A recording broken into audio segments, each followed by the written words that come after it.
ആഘോഷത്തില് ആളുകൾ ചിത്തില് ഒത്തൊരുമിച്ച് സ്വരപത്ത് പറഞ്ഞ് രസിച്ച് പല അത്തര തെച്ച് വിരാജിച്ച് ഏനാന്തത്തിലെ കുട്ടികൾ ചുറ്റിലും കുത്തിമറിഞ്ഞ് നടുപന്തലിലോടി നടന്ന് ചിലർ കൊന്നല തൂങ്ങുന്നേ നാരി പുതുനാരി നാണം കൊണ്ട് കുണുങ്ങി സാരി കാഞ്ചിപുരം ഉടുത്തൊരുങ്ങി മാനക്കാരൽ വരുന്നതും ഹാരവും തരുന്നതും ഓർത്ത് കരളില് കുളിയിറങ്ങി അങ്കമാരുടെ അമ്പിലി മറിയന് അമ്പിമലിട്ട് അരച്ച് വരച്ചൊരു മൈലാഞ്ചി പന്തല കരവിലെ ഒപ്പനയാടണ 40 നിന്നണ സുന്ദരിമാരുടെ കജ്ജിലും കാലിലും മഞ്ചലിലങ്ങണ മൈലാഞ്ചി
വടകരവളവിൽ 60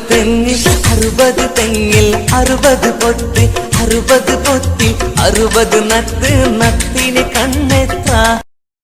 ഇങ്ങനെ മനുഷ്യനെ കരക്കണ ചോദ്യങ്ങൾ ചോദിച്ചെന്നെ നട്ടൊപ്പിരാന്താക്കി